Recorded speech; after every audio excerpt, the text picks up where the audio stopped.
우리의 몸은 4대입니다. 부처님께서 4대로 이루어졌다고 말씀하셨습니다. 지수와 풍을 4대라고 합니다. 이것은 여러분들도 다 아는 것입니다.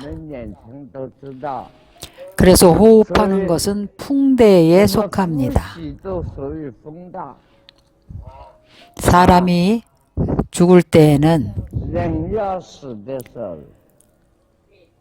지대에 먼저 문제가 생깁니다. 여러분이 병원에 가보면 죽음에 임박했을 때는 병원 침대에 누워서는 두 발을 움직일 수가 없습니다. 그래서 우리가 그런 모습을 봅니다. 우리가 옛 사서삼경인 논어를 보면 공자의 제자인 증자가 죽기 전에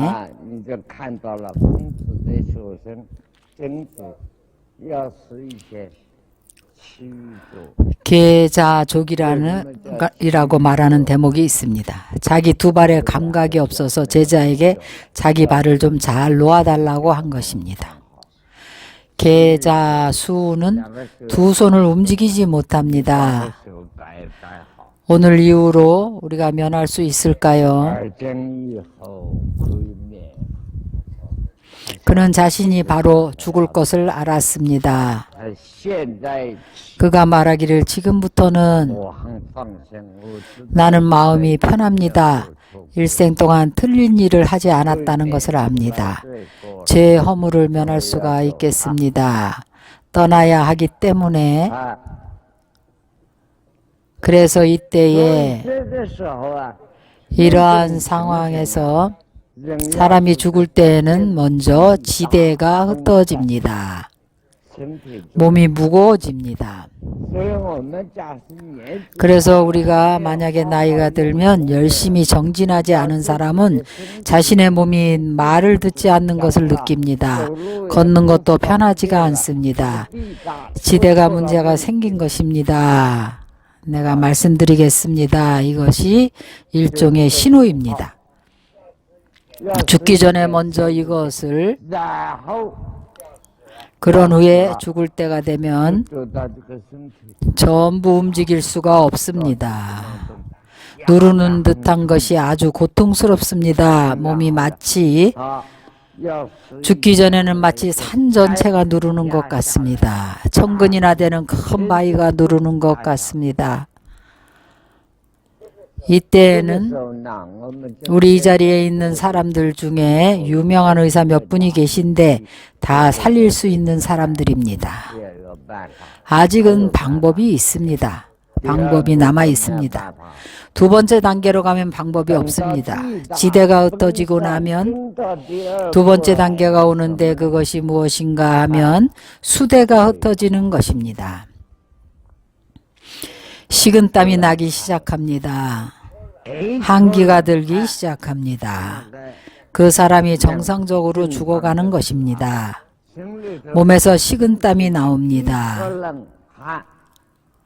싸늘합니다. 의사를 하고 있는 여러분들은 알고 있을 것입니다. 침대에 누워있는 그 환자를 만져보면 손을 만져보면 땀이 나고 몸을 만져보면 싸늘합니다. 미안하지만 이제는 어렵습니다. 이것을 어쩔 수 없다라고 하는 겁니다. 정말로 어쩔 수가 없습니다. 이때 죽을 사람이 이미 혼미한 상태가 오고 있음을 느끼게 됩니다. 자신이 느끼기에 큰 비가 내리는 것 같이 느껴집니다. 마치 큰 바다에서 표류하는 것 같이 느껴지고 환각을 느끼게 됩니다. 마치 꿈을 꾸는 것과 같습니다. 이것은 수대가 흩어지는 것입니다. 그러고 나서는 몸에서 방울방울 땀방울이 나옵니다. 마지막에는 목구멍까지 올라와 가지고 하는데 가래가 목에서 계속 끓습니다. 그리고 나서 항문이 열립니다. 마지막으로 남은 대변이 나오는 것 같지만 마지막으로 대장에 있는 액체를 배설하는 겁니다. 앞에 소변이 나오는 데서는 최후에 남은 정액을 배설합니다. 이 두 대변 소변의 그 수대가 마치 차가운 땀이 나오는 것처럼 배설을 하면 끝난 겁니다. 더 이상 버티지를 못합니다. 그리고 이어서 오는 것은 풍대와 화대입니다. 호흡이 하면서 마지막으로 호흡이 탁 끊어집니다.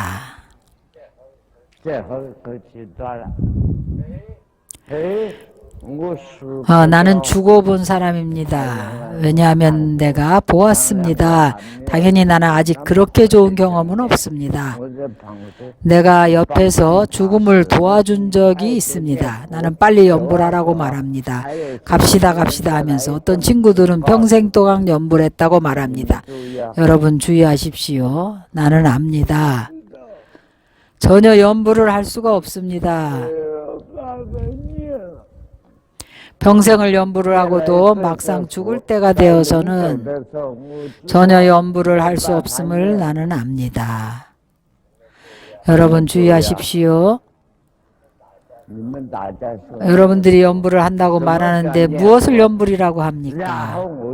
그리고 나서 그를 혼내킵니다. 도대체 어떻게 된 거냐면서 마음속으로 연불하는 것이지 나무 아미타불이니 옴마니 그런 것도 다 하지 말라고 합니다.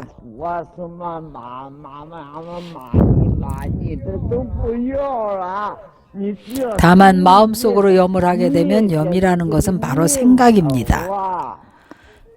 염불을 못하면 말은 어떻게 하고 자신이 죽는 것은 어떻게 아느냐고 합니다. 이것이 바로 생각입니다. 여러분이 염불하면서도 어떻게 염하는지 모릅니다. 아미타불 하는 것이 염불이라고 생각하는데 그것은 부처님 명호입니다. 이때 기가 여기 와서 끊어집니다. 화대가 바로 끊어지는 것입니다. 우리가 알고 있습니다. 여러분이 유식학 수업을 받지 않았습니까? 출가한 스님들에게 묻습니다. 모두 공부했지요?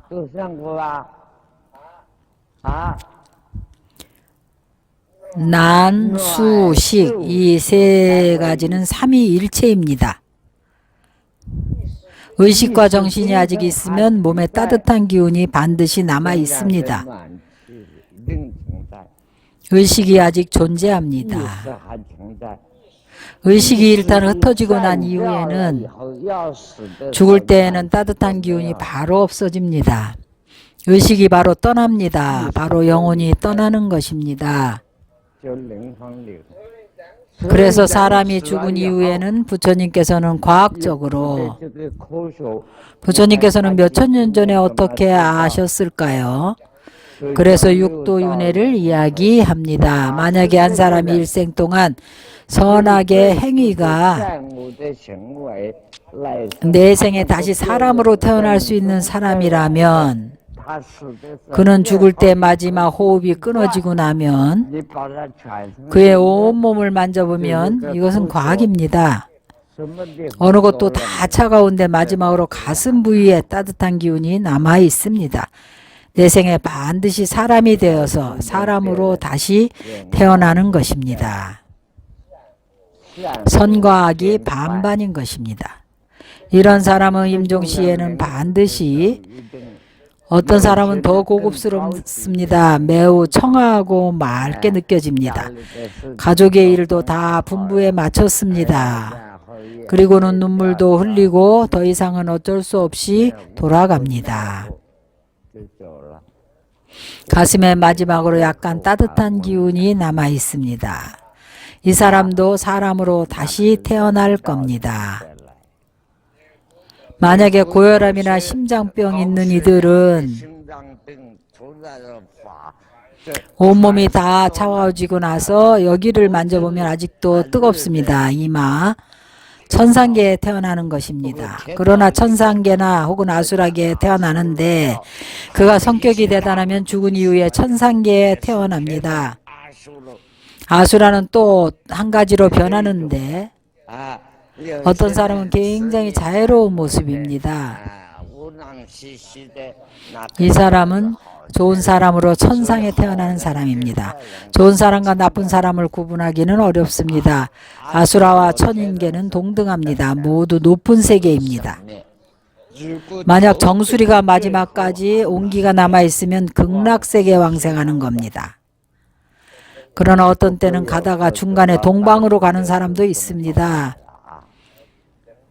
이건 진짜입니다. 여러분에게 농담하는 거 아닙니다. 이 중간에 다 과학입니다. 대략적으로 소개를 하는 겁니다. 만약 죽은 후에 이 사람이 일생 동안 나쁜 일, 못된 일을 많이 한 사람은 축생계에 축생으로 변합니다. 온몸이 차가워지고 배꼽 아래쪽에 약간 따뜻한 기운이 있습니다. 축생 가운데에. 그러나 안 됩니다. 여러분이 만져서 알 수가 없을 겁니다. 이런 사람들은 죽은 모습이 아주 차갑고 너무나 불쌍합니다. 마지막으로 온몸이 다 차가워지고 난 후에 무릎 쪽이 마지막에 따뜻한 기운이 남아있으면 아기도에 태어나는 것입니다. 지옥도는 더 아래로 내려갑니다. 이것은 서가모니 불께서 우리의 스승님께서는 본사이신 서가모니 불께서는 어떻게 아셨는지 그 당시에 무슨 과학으로 실험을 하셨는지 그분은 어떻게 하셨을까요? 그러나 이것은 진실입니다. 이것을 지수화풍이 모두 다 흩어져 버린다고 하는 것입니다. 그러면 혼미해져서 죽는 것입니다.